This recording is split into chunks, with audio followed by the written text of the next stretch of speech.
However, not only did he sign back with NWA, but he's also re-signing with Ring of Honor. He's going to be working with both companies.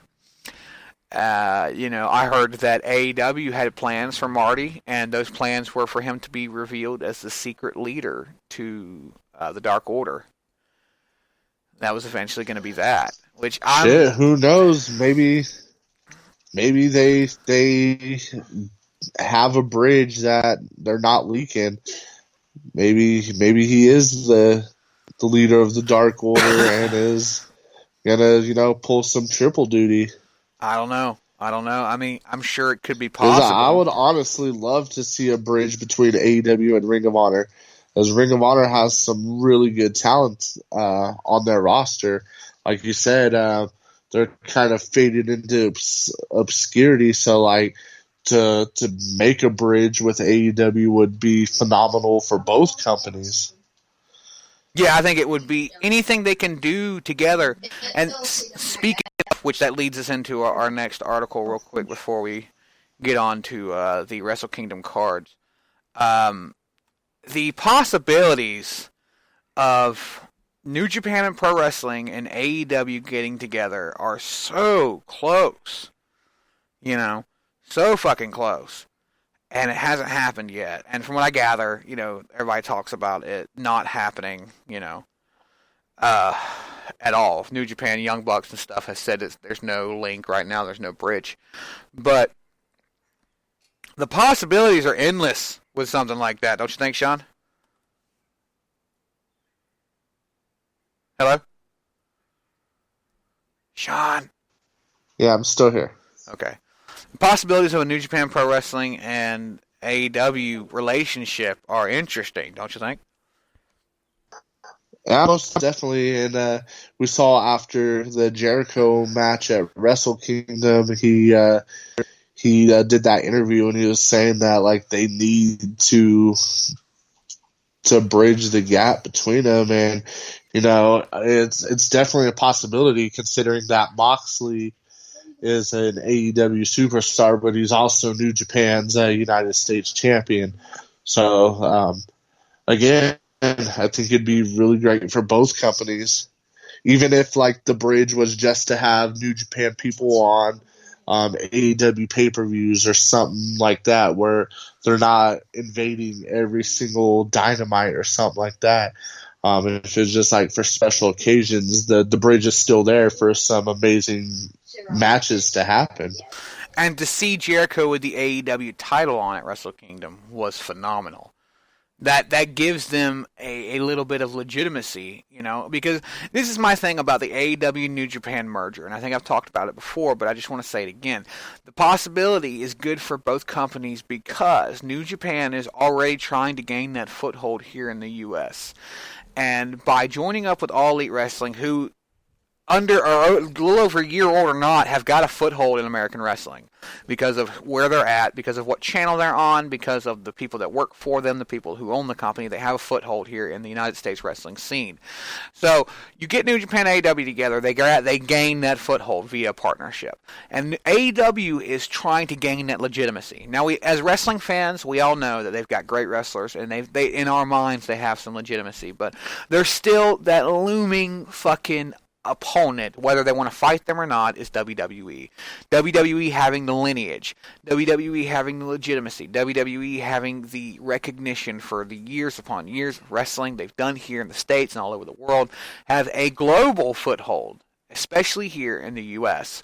So AEW grabbing a foothold, grabbing a partnership with New Japan Pro Wrestling gains them a lineage to an extent, gains them a partnership, gains them some legitimacy not only here in the U.S. but over in Japan and across the world, because we know that New Japan is global.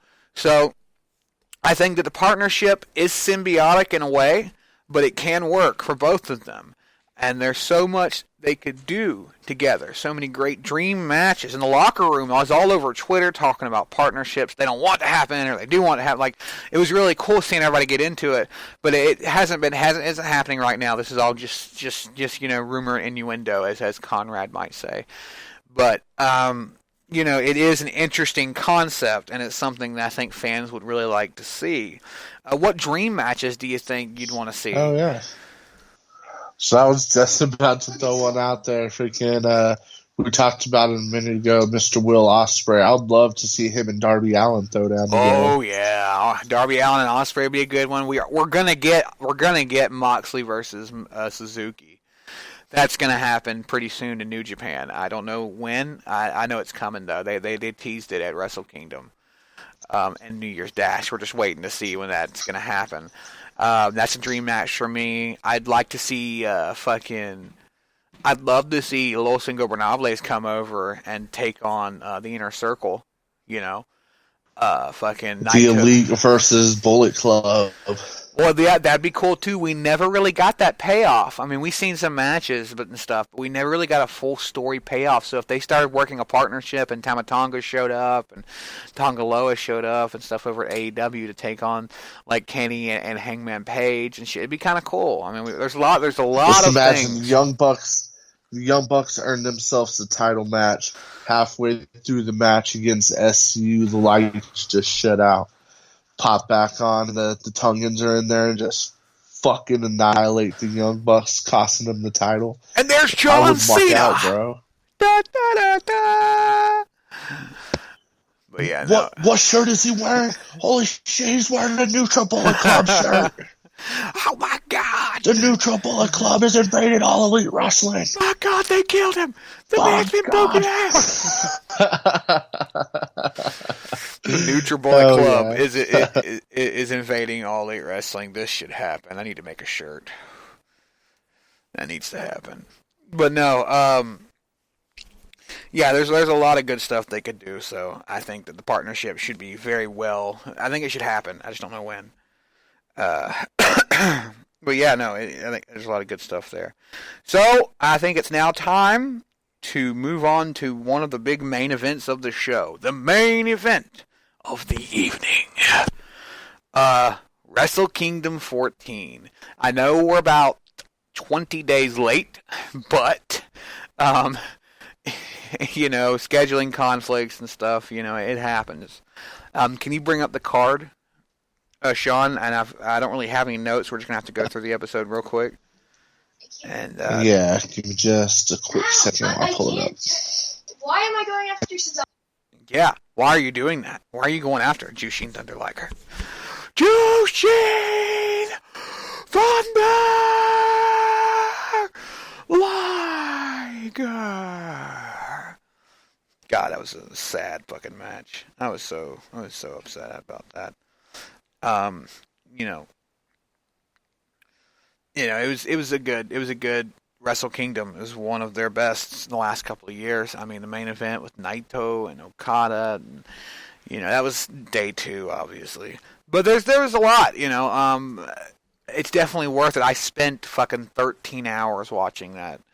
13 fucking hours, man. I'm not kidding. From fucking the beginning of day 1 to the end of New Year's Dash. That's the episode after fucking Wrestle Kingdom. It's their first show their year, and it was I mean, it was worth every minute.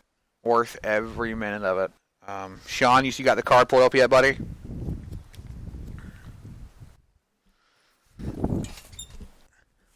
Give me just a second. I'm trying to pull it up here. Well, while you're doing that, I'm going to play us our quick Twitter advertisement that we just made here recently for all the fans out there in Radio Land. Alright, I got it pulled up for after.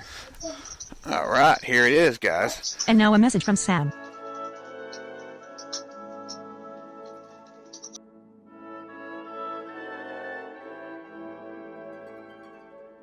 Hi, this is Sam, the behind-the-scenes British guy from the World Wrestling Podcast. Good news, everyone. You can follow the World Wrestling Podcast on Twitter. All you have to do is search at Big Bad Boo Bear to be in tune with the latest WWP news. That's all it takes. No surcharge, no gas, grass or ass. Just a few simple clicks gives you the opportunity to poke fun at Happy the Clown for being a John Morrison fan. Poor fellow. And if you're so misguided and generally lost through life, you can also follow Happy the Clown. Another few simple clicks will help you find him at Happy the Clown 14.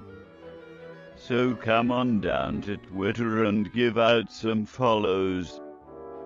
Good credit, bad credit, we don't care. Lol of a duck. Rattle and hum listen to our World Wrestling podcast on Spreaker. Know what I mean?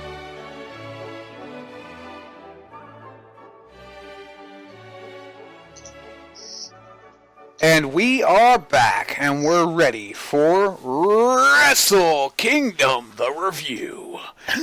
So if you just want to start off, we'll go through these matches. The review.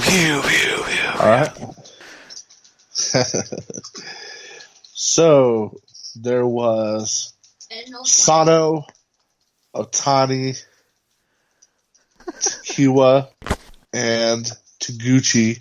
I'm not even going to try to say their first names. I'm just saying last names. It was Sato, Otani versus. Go ahead.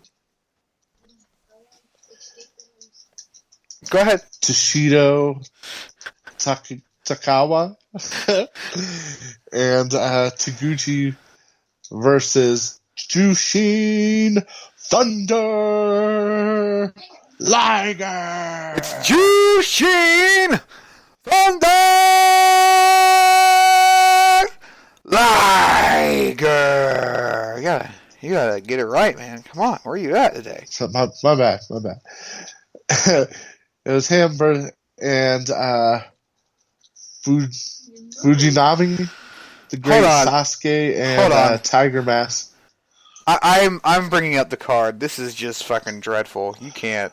Fujinami? You're hurting me, Sean. You're physically hurting me. Sorry, I can't pronounce their names, damn it. Like, you, sir, are hurting me. The great Sasuke and Tiger Mask. Hold on. What's up, baby? Okay.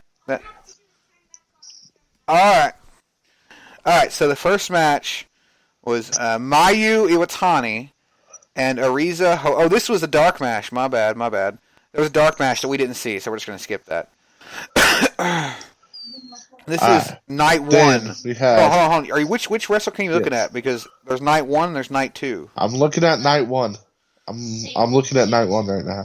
Because what I've got as the first match of night one was Toa Henare, Carl Fredericks, Clark Connors, and Alex Coughlin defeated Togi Makabe and Tomoki Hamna, Yoda Tsuji, and Yua Yamura. That's what I got. I don't know about that. Did you not see that match? No. I'm trying to figure out. Hold on a second. Are you looking at night one or night two? I'm looking at night one. What's the main event you got for night one here? The main event for night one says Okada versus Kotobushi. Yeah, that's right. Okay. Well, I don't know that match that you're talking about unless these are all dark matches. Oh, I think they were dark matches. I think it was. Oh, these were pre-show because I seen and them. Then after that, you got Suzuki Gun versus Zack Sabre Jr. Suzuki Gun, yeah. Yeah, okay, Yep. So we'll start from the one you're talking about because the other ones were pre-show, and I did see two of the pre-show matches, which they were both really good, but they don't have a huge effect on what we're doing. So we'll start at the Suzuki Gun. Oh no, we'll start at the Naoki Sano match with Jushin Thunder Liger and stuff. Okay. So the first match was Naoki Sano, Shinjiro Otani, Tatsushito Takiyawa, and Ryosuke Taguchi with Kuniaki Kobayashi, and they defeated Jushin Thunder Liger, Tetsubi Fujinami, The Great Sasuke, and Tiger Mask with El Samurai. This was a pretty